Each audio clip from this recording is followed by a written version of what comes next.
episode, we will be focusing on the ENT, ear, nose and throat services available here at the regional hospital. And to help us navigate through this, we are joined by Dr.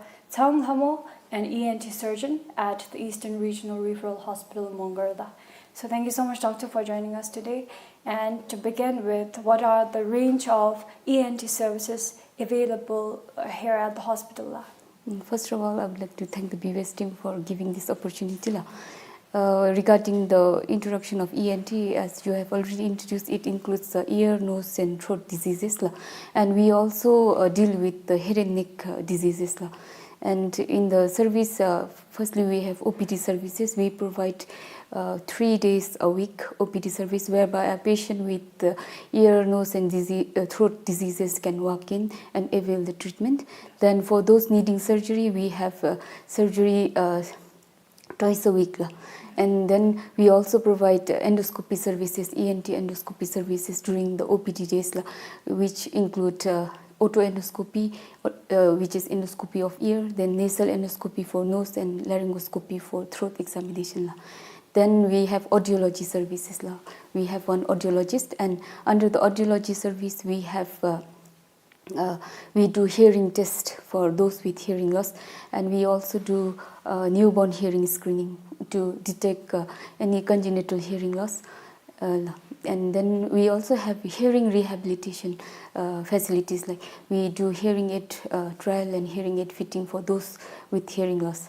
And our audiologist is also equipped to do speech assessment and speech therapy for those with speech problems.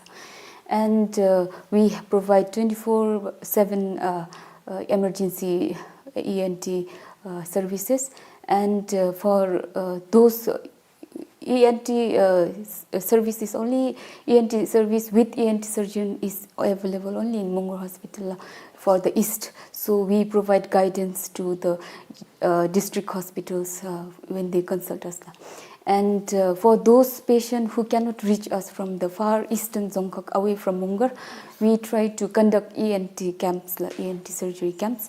So this year we could conduct 2 ENT camps. We conducted at 𝐷𝑒𝑤𝑇𝐻 and at Bumthang. Yes. At 𝐷𝑒𝑤𝑇𝐻 we have treated around 180 cases and did surgery on 17 patients. Then in Bumthang we have seen more than 500 patients. And then we did surgery for almost 19 patients.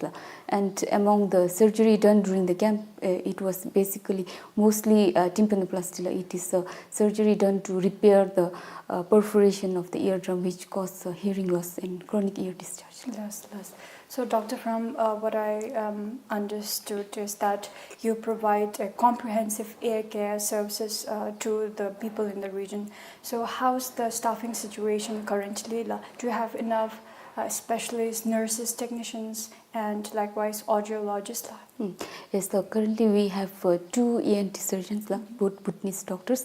Then we have 3 ENT technicians with which we are very comfortable to work with. Then we have 1 audiologist. And then in the ward we have 2 cubicles dedicated for ENT patients, and we have almost 10 ENT nurses. Is the manpower currently available enough for the region's needs and demands?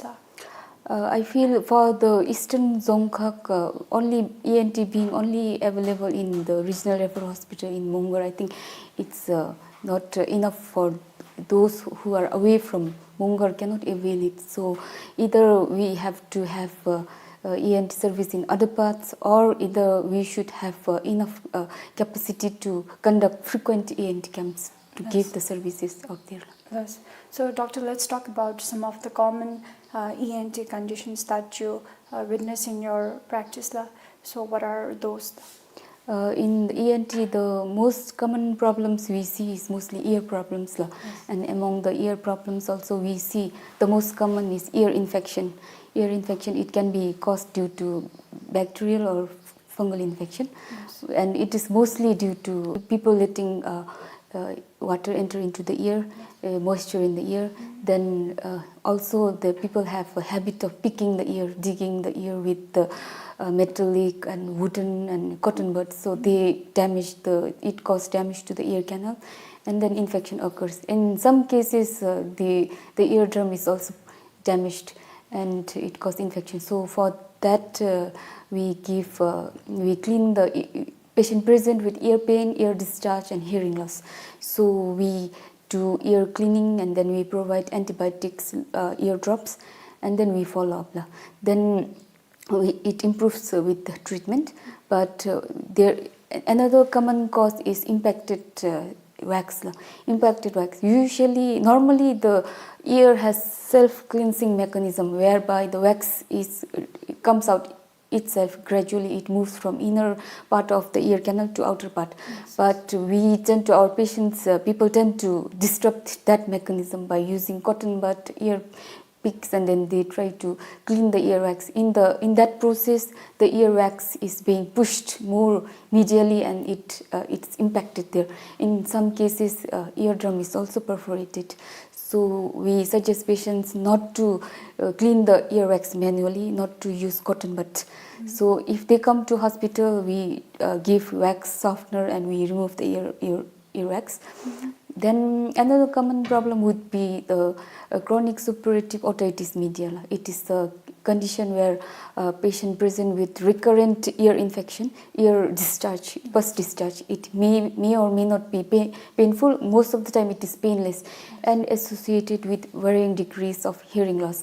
So most of those cases are neglected because some patients have that condition since their young age, and they think that sometimes the discharge improves on its own. Sometimes they have to come to hospital and get treated, but it remains long term, and they come to hospital only when they have both the ear involvement is there and when they cannot hear it. So if they come in such condition, if there is active infection, we clean the pus and then we treat with antibiotic. And if the ear is dry, then we send to the audiologist to do hearing test and to see the degree of hearing loss. Then we offer them the surgery, which is called tympanoplasty. So tympanoplasty has been the major surgery performed here in this hospital up till now. Then next ear problem would be age-related hearing loss. I feel the age-related hearing loss among the elderly is also neglected here. So they take it as a part of aging. So the elderly patient cannot travel all the way themselves here. They need support to be brought here. Yes. So they visit a hospital for hearing screening only when they have other symptoms, like they have hypertension, diabetes, eye checkup. That time they come to by chance, opportunistic. So they come here. What advice would you give to some of their immediate caregivers or family members? So if you look into the elderly with hearing loss, they are not able to communicate with the family members. They have problem with social interaction, so they are isolated. They are prone to getting depressed. So we advise them to bring to hospital, get hearing test done. Then we can provide hearing rehabilitation with hearing aids. We have hearing aid for adults, non-programmable hearing aids. We do a trial of hearing rehabilitation with non-programmable. But in some cases, when the non-programmable hearing aid doesn't benefit them, they need programmable hearing aid, which is more expensive, and we don't have that for adults in the hospital. We do have it for the children less than 18 years. So in that case, we feel a little bit handicapped. So how does the hearing aids function? Does it improve hearing loss, or does it just intensify the sounds that their ear catches? Hearing aid usually amplifies the sound, amplifies and make it louder for them to hear. But as I mentioned before, there are many types of hearing aids. So non-programmable hearing aids, we have different types. Body level hearing aids, behind the ear hearing aid, which is directly inserted into the patient's ear. We do not need programming, but we have another kind of hearing aid, which is digital hearing aid, programmable hearing aid, and it is more expensive. For that, we need a patient's hearing report, and the audiologist do the programming and adjust the sound comfort according to the patient. Yes. So, doctor, after distributing these hearing aids, what are the follow-up steps that they need to take? After giving the hearing aids, we follow up 3 to 6 monthly for hearing tests. Yes. And if they have any problem with the hearing aids, we also provide hearing aid troubleshoot checking services also. So do you find people complying with the follow-up as per the hospital's schedule? For those patients living nearby, they have a good compliance to follow up. But those staying very far, like Merak, Saktin, Samrup, Somkhar, Pemagasil and all, it's very hard for them to come here. So I see them coming only like 1 year, in a year or like longer. So do you have any advice for those who couldn't come for the follow-up? I would recommend to at least come for follow-up at least 6 monthly. 6 monthly, and in that time we could also change the hearing aid, because hearing aid has different parts, like some tubes get hardened, some tube get blocked with wax, so we have to, people assume that hearing aid is not functioning, it might have got damaged, but sometimes it could be due to wax, so yes, we could address that, and we could change the accessories, and we could also do the hearing assessment again and see whether the hearing loss has worsened or stayed steady. Yes. Thus, doctor mentioned about hearing aids. So are there any other hearing assessments that you provide, like cochlear implant? In this hospital, we do not have cochlear implant. We refer it to 𝐗𝐷𝐻. Likewise, what are some of the ENT cases that you refer to the National Referral Hospital? Other cases that I frequently refer would be the cholesteatoma. Cholesteatoma is a condition where the patient have neglected the chronic ear discharge, and they have developed some, in the ear there will be some squamous cell and keratin debris which is multiplying in the ear, middle ear, and which damages the ear ossicles, the bones within the ear. So those cases need extensive surgery, so we cannot do here, so we refer to 𝐗𝐷𝐻. Then other cases that we refer would be head and neck cancers. The most common head and neck cancer we see is thyroid cancer. For thyroid cancer we perform surgery here, but for other cancer like oral cancer, laryngeal cancer, oropharyngeal cancer, sinonasal cancer, we refer to Thimphu at head and neck oncosurgeon for further treatment. Yes.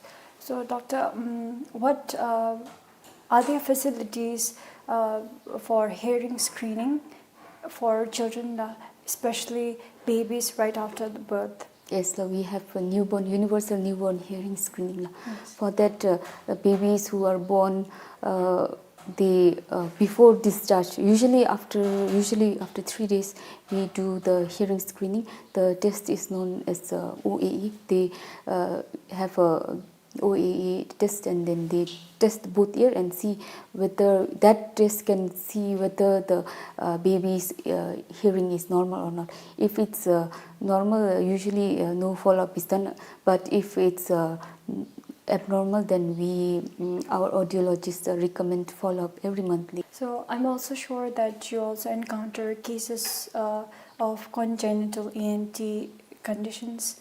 So how do you approach ENT conditions at birth, like cleft palate? That one, cleft palate, is usually handled by dental oral surgeons. Yes. But with the cleft palate, there comes the patients with otitis media, with effusion and hearing problem. So that we follow up, and if there is we try to give medication, and if it's not improving, then we follow up, and then if the baby has a long hearing loss and baby has speech delay, then we do surgery to drain the ear effusion. We do laryngotomy and grommet tube insertion, so that way the effusion part is taken care of, and the hearing is also improved with that. Yes. I'd like to. Are there any critical cases of ENT that you encounter frequently? It would be deep neck abscesses, What's deep that neck. now? It is the pus collection within the deep neck, which lead to airway obstruction. It is usually due to bacterial infection, and those patients with diabetes who have uncontrolled diabetes, they are prone to getting it. Some patients with tonsillitis, neglected tonsillitis, who do not seek medical treatment, they also progress into developing into deep neck abscess, and it presents with neck swelling, throat pain, then difficulty swallowing, pain on swallowing, difficulty breathing. At the end stage, it is very difficult for them to breathe. That kind of cases, it comes here. So we, if it's really hard for them to breathe, then we have to perform surgery. We perform tracheostomy to help them breathe, and then we also have to do surgery to drain the pus. Yes. So, doctor, how do you triage the management of critical cases? Is it done through just medication or a combination of medication and surgery? Triage of the ENT cases? Critical cases? Usually we look at the, when such cases come, we look at the vital signs, whether it is stable or not. Yes. Then if it's very critical, and if the swelling and neck swelling airway is compromised, we take it for surgery. If there is obvious pus, we have to take it for surgery. We cannot wait for medication to work. So the medication and IV antibiotics, IV fluids, everything, surgery go side by side if it's very critical. But if it's some case like stable patient with just small disease, stable patient, then we prefer medication if no obvious abscess and all. So, doctor, what causes the accumulation of pus in the backside of the neck? Deep neck. There are different deep neck spaces, like different. Yes. In the oral cavity, we have near the tonsil, we have peritonsillar space, then parapharyngeal space, retropharyngeal space, many spaces. In that, usually infection is mostly from the oral origin. Yes. Mostly, if patient has tonsillitis, then the bacteria from that can go spread and go into those spaces and then develop into pus. Then also poor dental hygiene and dental caries. The dental roots are also connected to those areas, submandibular area and all. So those areas can also lead to such condition. Yes, can smoking and drinking alcohol also contribute to these conditions? Smoking and alcohol doesn't directly contribute, but I think it is they mostly, smoking and alcohol have synergistic effect. That means they have carcinogenic effect, and they multiply each other's carcinogenic potential, and they have high risk of causing head and neck cancer. Yes. As doctor mentioned, some of the common ENT problems, and mostly it was ear problems. So do you also see nose-related conditions? Here, most commonly, I have seen the nasal symptoms related to common cold. Then common cold is usually managed by the general doctors at the general OPD. But some complicated cases, some cases which remain prolonged, they come to us. So we see whether it has developed into complication of common cold, like acute bacterial rhinosinusitis, which need oral antibiotic. Then some the common cold symptoms might have fever and all, might have improved, but they have persistent nasal obstruction. So it's they fall into post-viral acute rhinosinusitis. So we treat them we advise them, give health education to do nasal and sinus cleaning, irrigation. Then we give them for bacterial rhinosinusitis, we give oral antibiotic. Then for other post-viral rhinosinusitis, we give nasal spray, like steroid spray. Then other common nasal case would be allergic rhinitis, where it is seasonal, episodic, patient present with nasal obstruction, sneezing, nasal itching, associated with itching of eyes, tearing, of tearing from the eyes. Some have throat irritation and itching sensation in throat too. So they fall into nasal allergic rhinitis. So we give them health education to, like, we don't have allergic skin prick test here, so we cannot help them tell that you have allergy to this. So they are advised to find out what causes, aggravates their symptoms. Then here we give anti-allergen medication, and then we give nasal spray, steroid spray, and they are also advised to do sinus rinse and nasal irrigation. And another nasal problem would be nasal polyp, chronic rhinosinusitis. The treatment is almost similar to the allergic rhinitis, nasal steroid spray and nasal irrigation. And if it's very extensive polyp and patient is unable to breathe, then we do the surgery. Yes. Is the surgery done here? Yes, or is it referred? We do it here. We do endoscopic sinus surgery. Since both of us are general ENT surgeon, we only can give basic sinus surgery like endoscopic nasal polypectomy, and then we open up the maxillary sinus opening. But if the disease has involved into other sinuses like sphenoid sinus, frontal sinus, then it's difficult to clear all the sinuses with surgery, since it is done by rhinologists. Yes, doctor, that was very well explained. Doctor, do you find any specific unique key contributing factors that are distinct or specific to this region that causes another particular ENT condition? I think for the Eastern people, they have tendency to seek local treatment before coming to hospital. They waste a lot of time doing local treatment with their local healer, and then they present to hospital only when that doesn't work. So even for deep neck space infection, they come very late. Then if they present early, they may not have needed surgery. They could be treated with oral or IV antibiotics.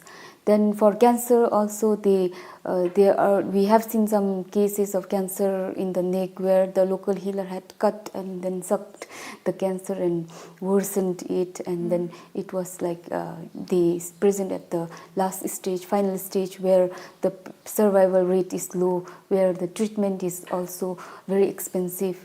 So I've seen experience like that. Yes, doctor. So, doctor, let's talk about the treatment options available here at the hospital for ENT intervention and management. Is your department well equipped with recent infrastructure for surgeries? Currently, we have the facility for all the surgeries that I have mentioned. Yes. But since the most cases are complicated ear cases, so we have to refer to GDW. This problem is there. Any particular infrastructure development that you would want to see in the future to upgrade or improve the existing ENT care services? I think we need a good quality.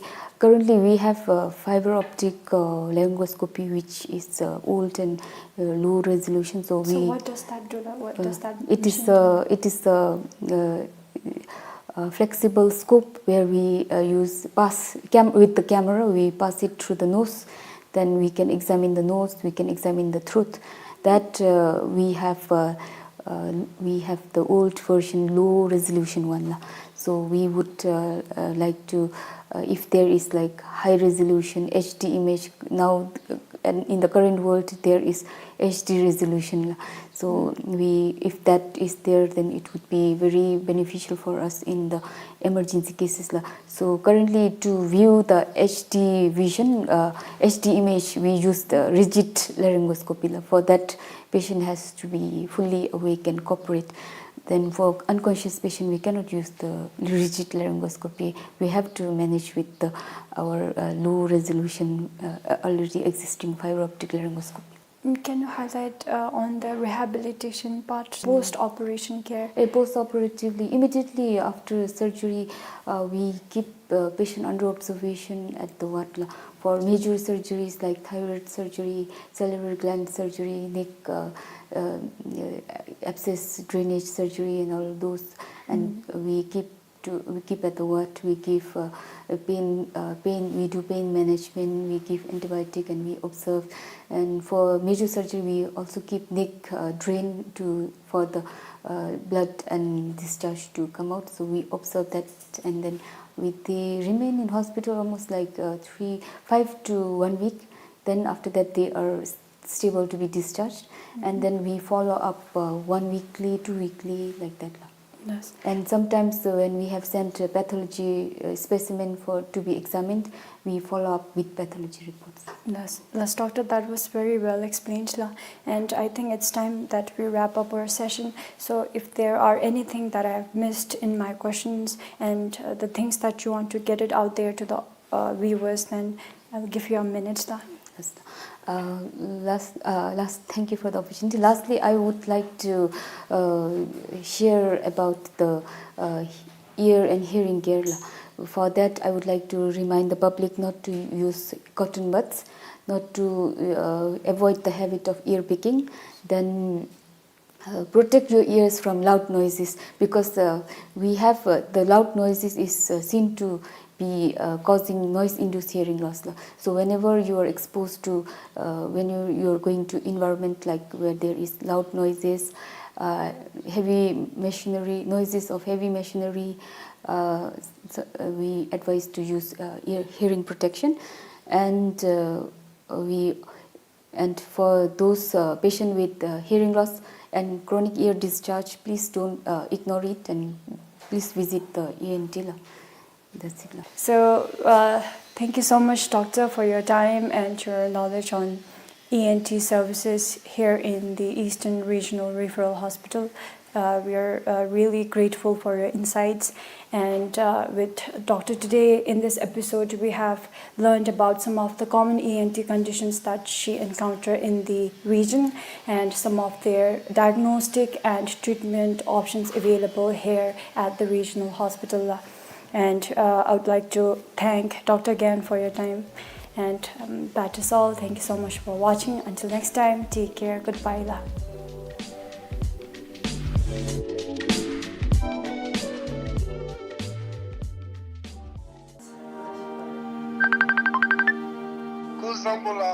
Kaynana.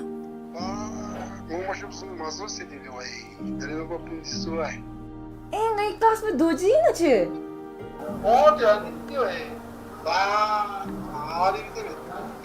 Zamling Chijugi Neseka Yondril Pinto Chinchi Inru Lalin Lejumbe Tap Mashiba Chin Digi Nubaya Lasha Chira Yubi Luju Kome Ngaya Some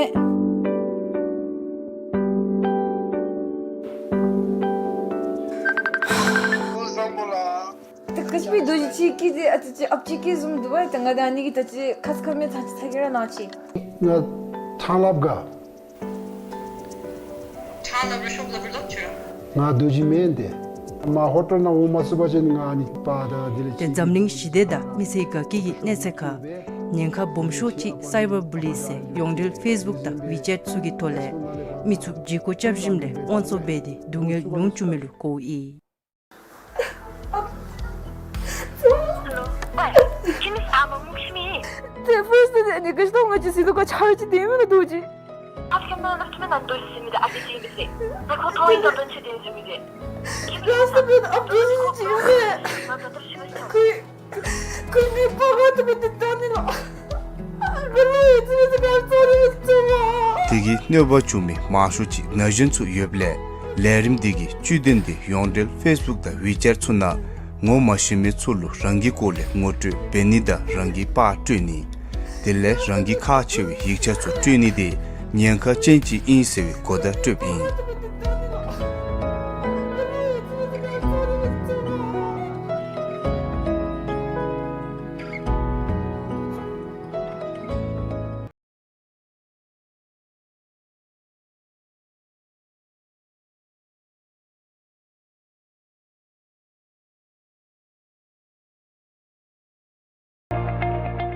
Ruth Bader Ginsburg once said, "Women belong in all places where decisions are being made. It shouldn't be that women are the exception." Her words remind us that true progress is only possible when women's voices are heard, valued, and included in every sphere of influence. I'm Chunizook Selden, and welcome to Her Story, a show that honors the voices and journeys of women who fearlessly share their experiences without judgment. Here we create a space for women to embrace their true selves, celebrate their strength, and inspire others to do the same. We're coming to you from Home Basic Interiors. Our location partner is a trendy store offering the latest furniture and stylish interior decor, perfect for transforming any space into a modern and elegant haven. Sangay Wangmo began her career as a helicopter engineer, mastering the intricacies of aircraft maintenance and safety. Through dedication and expertise, she rose to the position of manager, leading operations and ensuring excellence in the aviation industry. Today, she's here to share her story with us. Hello and welcome. Hello, thank you for having me. Of course. Sangay, I always like to take my guest, and this is probably the first question I ask almost all my guests, to go back when you were a little kid and think of a memory that stuck with you, that holds significance in your life. Okay, the childhood memories, there are many, but something which really holds a significance in my life is spending my winter vacation with my cousins back in Gyeongju at my aunt's place. That really holds a very beautiful memories because she had a very beautiful garden and she had all sorts of animals like starting from the cats, dogs, rabbits, chickens, goat. So we were young kids, like, playing by the riverside, climbing trees. And it was a farm with so many different animals playing and celebrating the New Year, and even the Dampi Losar used to happen in winter break. So those memories really hold a very special memory in my mind. Because of that, I feel like I'm still very much rooted to our culture, and I'm very family-oriented person and a happy person, I'd say. And so that's what I feel. It was a very beautiful moment. You're right. Back then we had summer residence and winter residence for us too. As kids, we would go to school in one town and then go vacation in another place, and that place is Gyeongju for you. You grew up in Paro. Yeah. Yes, mostly Paro and even in Thimphu. Thimphu and Yes. Paro. Okay, all right. So, what kind of girl were you when you were younger? When I was younger, I was I would say, a very immature. I was quite immature. And I was very bubbly, happy, and I used to love dancing. I see. Yeah. It sounds like me, by the way. I used to love dancing. I was always in front of the mirror dancing with my cousins. And yeah, I think that's it. Yeah. Has that changed though now? Not really, but of course with age and with the sort of profession that I'm doing, I feel that I have become much matured now with my decisions and life, taking things seriously. But other than that, I'm still the same. I'm like playful and I see. cheerful. Which is good though. It takes a lot to keep that spark that you carry when you're younger to carry on when you're an adult. Sangay, so let's talk about your profession. Yes. What does your job require you to do? Okay. I started as an aircraft maintenance engineer. I studied in Bangalore after my high school. So exactly the response. And you studied what? I studied aircraft maintenance engineer from Bangalore, Hindustan Aviation Academy. So the main responsibility as an aircraft maintenance engineering is to make sure that of course it's a maintenance on the aircraft, especially that I'm working on helicopter division. So like inspections, maintenance, we have to do that. But again, it's not just random maintenance or inspections. It is aviation is a very legally stringent airworthiness and safety. That part is very important for us. So we have to make sure whatever maintenance we are doing on the aircraft, it is done very much properly as per the aircraft maintenance manuals, and we don't do anything beyond those manuals or procedures. So that is our main role, okay, as a maintenance engineer. But now I am a manager of engineering and maintenance section. So my main responsibility right now is, of course, managing the entire section. So we have engineers, we have procurement section, where we have to purchase the aircraft parts and components. So that also we cannot just buy randomly from the market and everything. So my sole responsibility is to make sure my engineers, my procurement team, everybody is doing their job and responsibilities properly as per the SOPs or the procedures. So I have to make sure that everything is done properly. Oh, wow. Sangay, engineering is already a very complicated, a tough career to pursue. And then you go ahead and choose aircraft engineering. Why? Let's go back to when you decided, okay, I want to be an engineer for the helicopter. Yeah. So like every other student, after we complete our 12th, high school, I completed my high school from YHS. So I know everyone, we are like, okay, what should we do? That question always pops up. So even I went through that phase, like what should I do? What am I good at? But again, I always wanted to do something very different, unique. I didn't want that normal job sitting like 9 to 5, something like that. So, and I was like, okay, what should I do? Then I grew up in Paro, like my childhood. So, of course, aviation, I've used to seeing the aircrafts flying in and out, and I have few, like my father's friend who were in aviation, like engineers and pilots, so I was used to with that kind of environment. So I thought like, why not try something in aircraft, in aviation I mean. And of course, like aircraft always fascinated me, you know, the way it flies, the types of components and the systems it has. That always fascinated me, and I thought it would be really challenging becoming an engineer. And also, that back then, there was not even a single female aircraft maintenance engineer. So I thought like, okay, something really interesting, I can do that and maybe become a first aircraft maintenance engineer in Drungtsho. Of course, my aim was to work in Drungtsho because Drungtsho was the only aviation company, yes. So that's how I pursued my aviation And that career. took you how long? Studies? Not much. It just took me 3 years. Okay. Three years, yes, 3 years of basic course. I came back to Bhutan, and now when it comes to aircraft maintenance engineer, after completing your course, it is not that you're ready. We have to get a license from Bhutan Civil Aviation Authority. So that took me around 1.5 years getting my license done. And after getting my license and completing my course, of course, I was unemployed for like around 2 years because that time, like I said, Drungtsho was the only aviation company.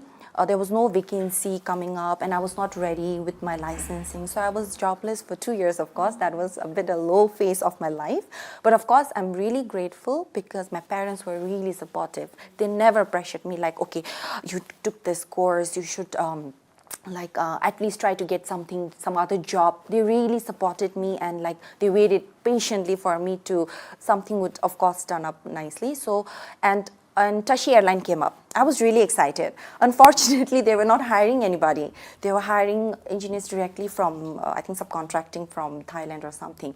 Then, yeah, of course, time went by and one day I see this vacancy in Quinsel, like, okay, helicopter company is coming up and requirement of all those things. Of course, I was really excited and like something, at least something is there. So I applied and I'm really lucky and fortunate I got the opportunity. That's the thing with studying. Like when you really know what you want, you go ahead and pursue that. And because given the size of the country, there's not a lot of companies. Like in your case, in my case too, I wanted to be in broadcast and I studied broadcast journalism, right? Then I came back and there's no job opportunity. And I wasted a year waiting. So, actually 2 years too. So did you ever, in those 2 years, or in that year when you, no, 2 years you said, no, 2 years, did you ever question yourself that, oh, I should have done something else that... Yes, I did question myself because that time when I had completed my high school, civil engineering was a thing. It was really booming. And my mom, I remember my mother, really you want to go for aviation? Why not civil? Of course, I can understand her concern.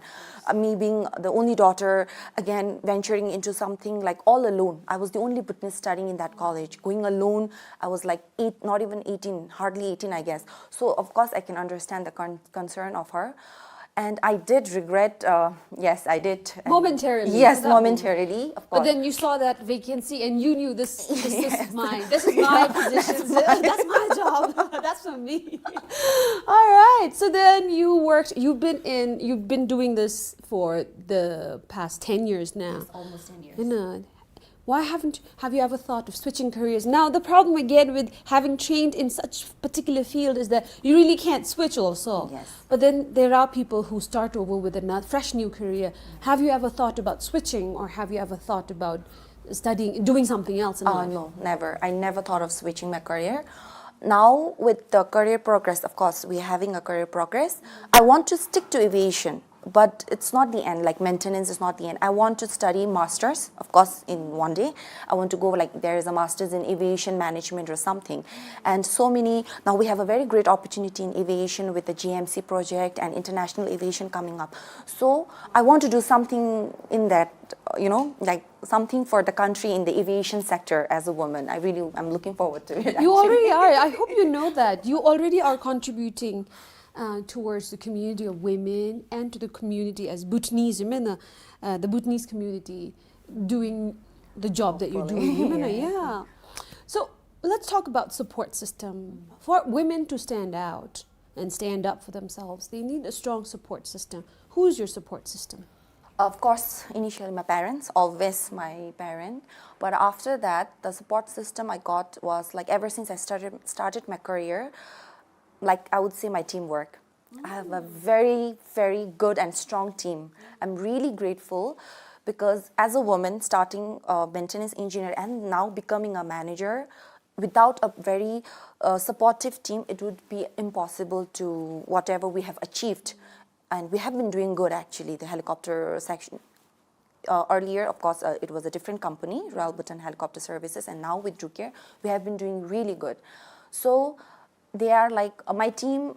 I'm really grateful and thankful to them for never underestimating me and supporting me. Initial phase when I had just become a manager, it was a very new thing for me. I had to learn everything from scratch. Then, of course, my former CEO and my managers, they were also really supportive. They never biased, like, women, men, no, you cannot do it, give this opportunity to men. It was never like that. They were really supportive, no bias, and I'm grateful to being born in Bhutan, actually. I feel like in Bhutan, compared to many other conservative countries, I feel like women are really supported and, like, really pushed forward. I feel that. That's good, though. And I'm glad you're sharing this. I was going to ask you, did you ever feel like if you were a man doing this job, would that have been easier for you, say? But you clear that up, saying they were supportive and they were there for you whenever you needed. Now, let me ask you this. When you became a manager for the first time, what sort of challenges, and do these challenges relate to your gender, or the fact that you're so young, first of all? Like, even now, I look at you and you appear young. So what kind of challenges did you face? Challenges I faced was, first thing, because I think I was not that experienced to become a manager. I feel when I became a manager, because I was in service for just 2 years, it was merely 2 years, and I was a position as a manager. And to understand that managerial position, you have to understand your staff, because you just can't go and, like, make them do this, make them do that. I have to understand their skill and their talent, and accordingly I have to plan. So I felt that was quite challenging for me, because I'm a bit emotional person, and sometimes, of course, disagreements happen. Different people, different personalities. There were a few disagreements, but at the end of the day, we all work for a company, for a country. We used to come to a conclusion, or to come to a point that, okay, it's not something personal. It is for a company or a country. Let's work it out. So initially, yes, I had my share of breakdowns. Obviously. Yeah. And another challenge was understanding the people more. Then another thing was, like, of course, studying the whole system. Like I said, aviation is, like, very stringent on safety, regulation, and everything. So I have to be on my top notch, learning and understanding the safety, like, regulations and everything. So that was also quite a challenge for me. And then accordingly making planning and SOPs and everything. I see.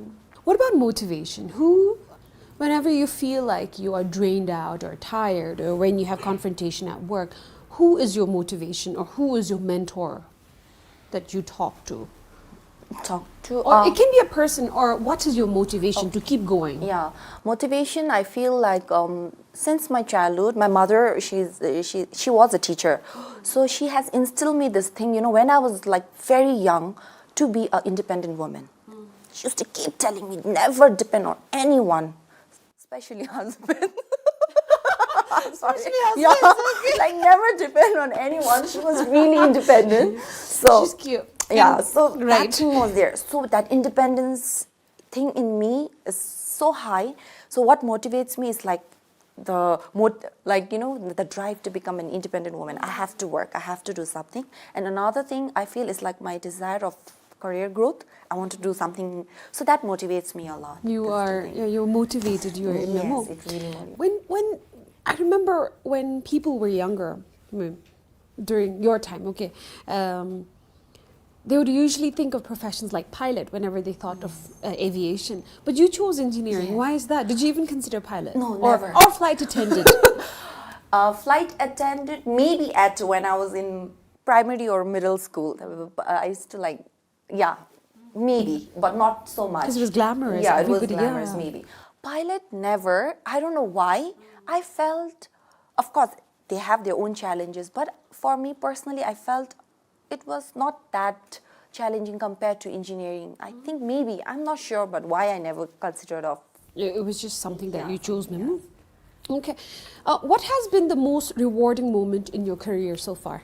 Okay. The most rewarding would be receiving a Drungtsho BBS from His Majesty, of course. That as an entire company, again, it was not something individual. So we were awarded with a Drungtsho BBS back in 2021 for doing exceptional job during COVID. Our company, we did taking vaccines, doing lots of medical evacuations. So during that is something I feel like I'm really grateful because our country recognized the effort that we put in, everyone, all the member of our helicopter division. So when you're not working, when you're not this professional manager at work, what are you doing? How do you spend your time? Oh, I'm a bit lazy actually. Okay. Not a bit. You exude yourself at work and come back and relax. That's surprise. I think so. As soon as I reach home, I'm at one place, lying down with my phone for like, I can literally be there without moving for like 3 hours or something like that. But I do love cooking. Okay. Yeah, I mean, not everyday cooking. I don't like that, but I love trying very much new cuisines. I check recipes, buy stuff, and I cook once. Then I forget after that. Yeah, just once. I like that kind of cooking. I do that kind of cooking too. And I love, like I said, dancing. I dance and make TikTok sometimes. Okay, all right.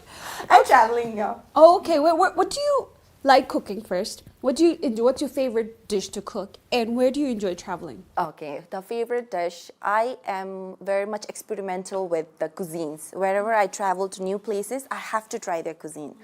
Currently, I am more into Korean food, of course.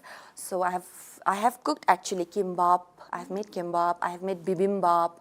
I have even made kimchi and all those stews. Okay, It so didn't it's go well. Korean. Yeah. Yeah, It didn't go well. Okay. The stew didn't go well. Kimchi was. But that comes with good. experimenting, Yeah. though, right? And you'll fix it maybe a year later.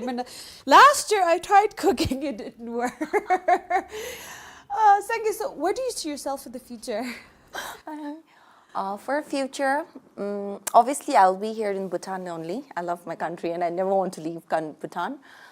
I would, like I said, maybe, I don't know. GMC? Yeah, GMC, something there. And it's good though. You quickly managed to transfer the love of your life from one location to the other. And I think the key here is to be relevant. And here you are being relevant, but at the same time, doing more, aiming for more, doing better. And I think that's life. And you're doing it really well, Sangay. What is one change you would like to see in the aviation industry that would make the lives of women better? Like I said earlier, Firstly, we are fortunate. Women being born in Bhutan are fortunate. However, like even though the aviation has really diversified, but in the technical field, like in aircraft maintenance engineering or even in pilot, I feel it's still dominated by male. Okay, so not at the work, but what something change we could bring is like I want to, or we all can advocate to the younger generation, saying that this field is something that women cannot. Not that women can't do, they can do it, and it's not something very difficult. We have good support system from the company, from the teamwork, from the colleagues. So I really want, and with this opportunity, aviation booming in our country, GMC, we have a huge opportunity in aviation world. So I really want to tell the younger generation, younger women, to try your luck in aviation and please come forward. It's really fun and something. Yeah, when women, when young girls think of women in the field of aviation, they're mostly stuck with very limited idea of either being a flight attendant, and if you're daring enough, maybe a pilot. But then they don't know that there is a world outside of just these two professions in aviation, so that's good.